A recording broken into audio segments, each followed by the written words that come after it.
In this video, we're covering the question, is apologetics required for every Christian? First, I'm wondering though, if someone asked you, why are you a Christian? Could you answer them? Apologist J. Warner Wallace, in his book Forensic Faith, points out that the three most common answers to that question are: first, I was raised a Christian. Second, God changed my life through some kind of personal experience. Or third, because the Bible is true. But Wallace also notes that these same three responses are given by people of almost every religion. And here's the problem. Religions often teach completely different things, even contradictory things, about God, truth, and salvation. It's kind of like two people giving opposite stories about the same event. They can't both be right. So if those same three answers are used to justify belief in any religion, why are you really a Christian and not a follower of one of the other countless religions in the world? Maybe you've never thought about it that way. Maybe you've always assumed your faith was just personal. And to be clear, your experience is part of your story, and your story may be powerful. Your experience does matter, but Christianity didn't become true because you experienced it. It was already true long before you ever believed it. Your story is a response to this truth, not the source of it.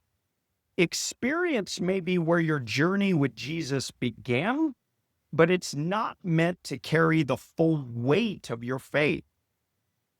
The foundation of faith is the truth of who Jesus is and what he's done.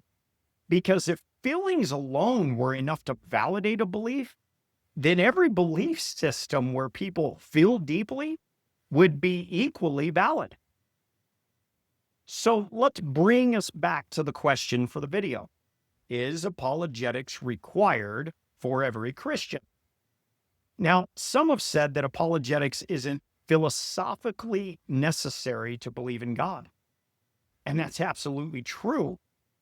What that means is you don't need to know a bunch of arguments or evidence in order to believe in God.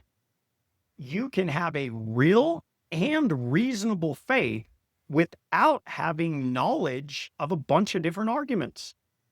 Belief in God can be what is called properly basic. Now, this idea was actually developed by a Christian philosopher, Alvin Plantinga.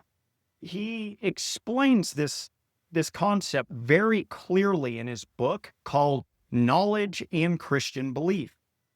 See, it means that belief in God can be reasonable even if you don't start with a formal argument or some sort of scientific evidence or proof. See, we all hold beliefs like this every day. You believe the world around you is real. You believe that your memories are mostly accurate. You believe that there are other people around you that have thoughts and feelings. You don't stop every day to try to provide evidence to prove these things constantly. You just live as they are true. And in the same way, belief in God can be that rational starting point, not something that always needs to start with evidence, but something that can be absolutely supported by evidence. So no, you don't need apologetics to become a Christian or to be saved. But here's the key. Just because apologetics isn't required to start your faith doesn't mean that it's not essential to strengthen it, explain it, or to share it with others, especially in the skeptical world that we live in now. That's where apologetics becomes not just helpful, but a biblical responsibility. Now, let's be honest. Some Christians are just getting started. And if you're a new believer, you may not have any answers yet. And that's okay. Apologetics doesn't begin with knowing everything. It begins with being willing to grow. See, you might answer people's questions by simply saying, I'm still learning. But here's what I believe and why it's made a difference in my life. Now, like I said earlier, experience isn't what makes Christianity true. But for many new believers, it's where the conversation starts. That personal change can open the door to deeper questions and clearer answers. It's not about showing the truth based on feelings. It's about sharing what you honestly know while continuing to grow in knowledge and confidence. But now over time, as you study scripture, ask hard questions, and learn how to explain your faith, you'll grow stronger in your ability to defend it. Now, for more mature believers, this call goes even deeper. The more truth you've received, the more you're entrusted to share it well. As Hebrews 5:12 says, by this time you ought to be teachers. Which reminds us, growth is expected in the Christian life. So whether you're just starting out or whether you have walked with Jesus for years, apologetics meets you where you are and calls you to go deeper. So is apologetics required for every Christian? No, not to be saved, but as a part of growing, sharing, and living your faith. Biblically, yes.